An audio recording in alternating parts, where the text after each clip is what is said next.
இப்ப ஒரு முக்கியமான பரீட்சை எழுதிட்டு ரிசல்ட்டுக்காக நிம்மதியா தூங்க வேண்டிய ஒரு மாணவன் நடுராத்திரில தன்னோட நண்பர்களை எல்லாம் ஒரு அறையில வச்சு பூட்டினா எப்படி இருக்கும்? கொஞ்சம் வினோதமா தான் இருக்கும். கரெக்ட். ஆனா இப்போ 2026 தமிழக சட்டசபை தேர்தல் முடிவுகள் வர்றதுக்கு முன்னாடி நடிகர் விஜயோட தமிழக வெற்றிக் கழக முகாம்ல, அதாவது தவக முகாம்ல கிட்டத்தட்ட அதுதான் நடந்துகிட்டு இருக்கு. இன்னைக்கு நாம இந்த ஆழமான அலசல்ல அத பத்தி தான் பேச போறோம். ஆமா, இத பத்தி வலதுசாரி இடதுசாரி பார்வைகள்னு நிறைய கட்டுரைகள் வந்திருக்கு. ஆரம்பத்திலே ஒரு முக்கியமான விஷயம் சொல்லிடலாம். நாம எந்த கட்சி சார்பாகவும் பேசல. ஒரு நடுநிலையான பார்வையாளரா அங்க நடக்கிற அரசியல் சதுரங்கத்தை மட்டும் உங்களுக்காக நம்ம பிரிச்சு பார்க்க போறோம். கண்டிப்பா. சரி, இந்த விஷயத்துக்கு வருவோம். மே 4ஆம் தேதி வாக்கெண்ணிக்கை நடக்க போகுது. ஆனா அதுக்கு முன்னாடியே ஏன் விஜய் இவ்ளோ உஷாரா இருக்காரு? இதுக்கு முழு காரணமும் ஏப்ரல் 23ஆம் தேதி வெளியான அந்த எக்ஸிட் போல் முடிவுகள் தான். இப்போ தமிழகத்தை மையமா வச்சு வந்த ஒரு 10 கணிப்புகள்ல அந்த 10 கணிப்புகள். ஆமா, அதுல பெரும்பாலானவை திமுகவுக்கும் ஒரு 3 அதிமுகவுக்கும் சாதகமா இருக்கு. ஆனா இங்கேதான் ஒரு பெரிய ட்விஸ்ட்.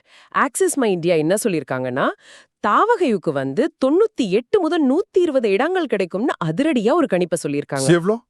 98 120 சீட்டா? நிஜமாவா? ஆமாங்க. ஆனா அதே சமயம் மேட்ரிக்ஸ், அப்புறம் என்டிடிவி, ஜேவிசி இவங்கெல்லாம் என்ன சொல்றாங்கன்னா, தாவகைவுக்கு ஒரு 8ல இருந்து 24 இடங்கள் தான் சொல்றாங்க. அதாவது இது எப்படின்னா, ஒரே மாணவனுக்கு பல ஆசிரியர்கள் சுத்தமா சம்பந்தமே இல்லாத வேற வேற மார்க் போட்ட மாதிரி இருக்கு. கரெக்ட். இந்த மாதிரி கணிப்புகள்ல இருக்கிற ஒரு பெரிய முரண்பாடு தான் அந்த முகாம்ல ஒரு பதற்றத்தை உருவாக்கியிருக்கு. சரி, கணிப்புகள் எப்படி வேணா இருக்கட்டும்.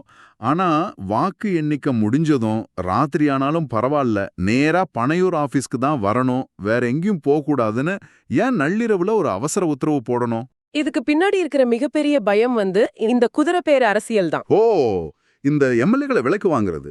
அதேதான். ஒருவேளை தொங்கு சட்டசபை அமையிற சூழல் வந்தா பெரும்பான்மை இல்லாத பெரிய கட்சிகள் என்ன பண்ணுவாங்க, தங்களோட பணபலத்தை வச்சு தவைக்கு எம்எல்ஏக்களை ஈஸியா வளைச்சு போட்டுடுவாங்கங்கிற பயம் விஜய்க்கு இருக்கு. ஆனா ஒரு நிமிஷம், இப்போ விஜய் ரசிகர்கள் அவர் மேல உயிரியே முச்சிருக்காங்களே, அப்படி இருக்கும்போது அவங்க எப்படி பணத்துக்காகவோ இல்ல பதவிக்காகவோ கட்சி மாறுவாங்கன்னு அவர் சந்தேகப்படுறார். இது கொஞ்சம் முரண்பாடா இல்லையா? நீங்க சொல்ற விசுவாசம் ரசிகர்களுக்கு பொருந்தும். ஆனா அரசியல்வாதிகளுக்கு அப்படி முழுசா சொல்ல முடியாது. ஏன்னா தவைய ஒரு புதுக்கட்சி, இன்னும் அங்க ரொம்ப ஆழமான கொள்கை ரீதியான பிணைப்பு உருவாகலன்னு தான் சொல்லணும். அதுவும் உண்மைதான். இப்போ யோசிச்சு பாருங்க, அந்த 8ல இருந்து 24 எம்எல்ஏக்கள் மட்டும் ஜெயிக்கிறாங்கன்னு வச்சுப்போம். மெஜாரிட்டிக்கு சில சீட்டுகள் மட்டும் தேவைப்படுற ஒரு பெரிய கட்சி கண்டிப்பா இவங்களுக்கு வலை வீசும். முதல் முறையா எம்எல்ஏ ஆகிறவங்களுக்கு அமைச்சர் பதவியோ இல்ல பல கோடி ரூபாயோ ஆசையா காட்டப்படும். ஆமா, அப்படி காட்டப்படும் போது அந்த புதுக்கட்சியின் கட்டுப்பாடு உடையறதுக்கு வாய்ப்பு ரொம்ப அதிகம். கர்நாடகா, மகாராஷ்டிரால எல்லாம் இது ரொம்ப சகஜமா நடக்கிறது தானே. ஆமாமா, நாமே நியூஸ்ல நிறைய பாத்திருக்கோம். அது மட்டும் இல்லாம எடப்பாடி தொகுதியில தவைக வேட்பாளர் மனு நிராகரிக்கப்பட்டதே ஒரு குதிரை பேரன் தான். அவங்க கட்சிக்குள்ளே ஒரு தீவிர சந்தேகம் இருக்கு. அதனாலதான் இந்த முன்கூட்டி அலர்ட். ஓ, இங்கதான் விஷயம் ரொம்ப சுவாரஸ்யமா இருக்கு. இப்ப புரியுது. இது எப்படி இருக்குன்னா, நம்ம கிட்ட இருக்கிற துருப்புச்சீட்டை மத்தவங்க திருடிடக்கூடாதுங்கிறதுக்காக அத உடனடியா ஒரு பாதுகாப்பு பெட்டகத்துல வச்சு பூட்டுற மாதிரி இருக்கு. ரொம்ப சரியான உதாரணம். அந்த துருப்புச்சீட்டுக்கு இப்போ அரசியல் மார்க்கெட்ல பல கோடி ரூபாய் விலை இருக்கு. அதனாலதான் வேட்பாளர்களுக்கு ரொம்ப கராரான உத்தரவு போட்டிருக்காங்க. அதாவது வாக்கெண்ணிக்கை முடிஞ்ச உடனே நேரா இங்க வந்துடணும்னு. ஆமா, எந்த காரணத்திற்கொண்டும் வேற எங்கேயும் போக கூடாதுங்கிறதுல ரொம்ப தெளிவா இருக்காங்க. அப்போ உங்களுக்காக நாம இந்த தகவல்களை சுருக்கமா சொல்லணும்னா, தேர்தல் ஜனநாயகம்ங்கிறது நாம ஓட்டு போடுறதோட முடிஞ்சிடுறது இல்ல. கண்டிப்பா இல்ல. அரசியல் கட்சிகளுக்கான உண்மையான கேம் முடிவுகளுக்கு பிறகுதான் சூடு பிடிக்குது என்பதை இந்த சம்பவம் நமக்கு நல்லாவே காட்டுது.